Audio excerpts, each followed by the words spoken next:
Ja, servus. Grüß euch. Danke für diesen herzlichen Empfang. Ich freue mich sehr, dass ich heute da sein darf. Ich bin wahnsinnig gerne in Nürnberg, weil das letzte Mal, als ich in Nürnberg war, war das auch ein freudiger Anlass. Da habe ich nämlich einen Preis bekommen. Vor euch steht die offizielle Dialektpreisträgerin des Freistaates Bayern.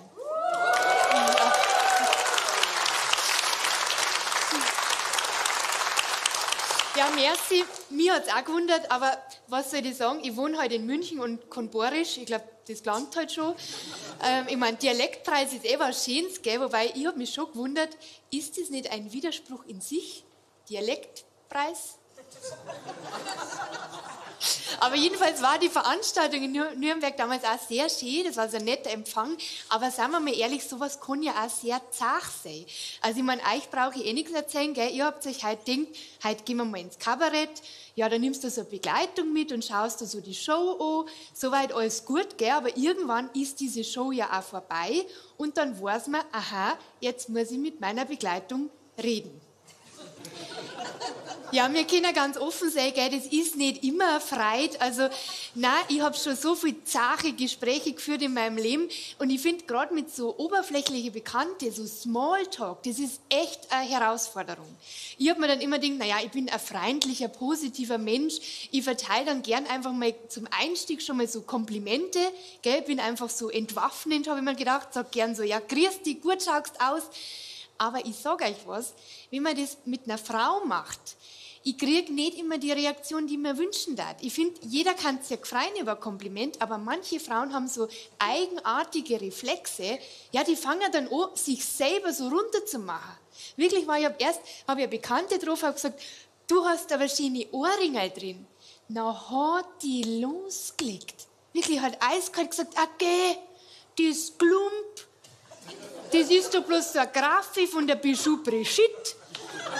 Ja, du weißt ja, bei mir läuft schon lange nicht mehr gut. Überhaupt, ich glaube, dass da ein Nickel drin ist. Hast du den Ausschlag schon gesehen? Ja, da ist mir halt dann irgendwie auch nichts mehr eingefallen. Aber was soll ich sagen? Selbe Strategie, ganz anderer Erfolg bei Männern. Bei älteren Männern. Da, wenn ich einem zur Begrüßung sage, du schaust aber gut aus, immer dieselbe Reaktion, ein Grinsen, das Gesicht, das strahlt. Na, und der muss noch gar nichts sagen, weil ich sehe ihm schon an, wie er sich denkt, für heute hätte ich gar keinen Geschlechtsverkehr eingeplant, aber wenn sie unbedingt will, ich schaue aber gut aus heute.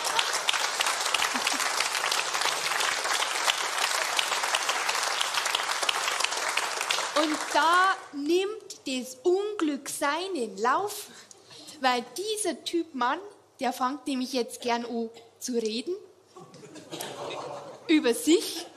Ja, und der hört einfach nicht mehr auf. Also wirklich, wie oft ich schon in so einen unfreiwilligen Monolog reingerutscht bin und einfach so zugeschwallt worden bin und ich bin zu höflich, gell, ich komme da nicht mehr raus. Ich habe gewusst, ich brauche eine Exit-Strategie. Und ich sage euch was, ich habe einen guten Einfall gehabt. Ich habe nämlich mal gedacht an meinen Papa. Der ist nämlich der König des Smalltalks. Der verliert nie ein Wort zu viel, bleibt dabei aber wahnsinnig höflich. Also mein Papa, der ist aus Österreich, aber sonst kein schlechter Mensch. Na, und ich habe daran denken müssen, wie mein Papa telefoniert. Also nicht gern, der hat nie freiwillig irgendwo anrufen. Aber manchmal passiert das, ich rufe an, Mama ist nicht da, er steht in höherer Reichweite, gelangt aus Reflex hier, dann muss der telefonieren. Aber ich sage euch was, ich bin noch nie über 2 Sätze rausgekommen, weil der jedes Gespräch sofort beendet. Aber super höflich. Ich meine, ich rufe da an, ich will ja wahrscheinlich was von dem, das ist dem sauber wurscht, weil spätestens nach 2 Sätzen von mir sagt er jedes Mal, also, jetzt heute die nimmer länger auf.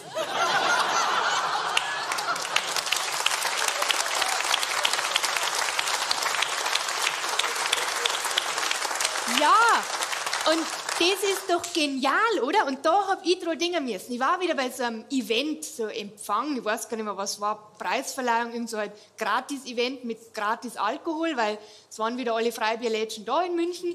Na, und da bin ich wieder reinggetappt in die Falle und war wieder in den Fängen von so einem mitteilungsbedürftigen Silberrücken. Die erstbeste Pause habe ich abgewartet, bin reingerätscht, habe gesagt, also jetzt heute die nimmer länger auf und bin einfach gegangen. Ich sag's dir. Claudia Pichler.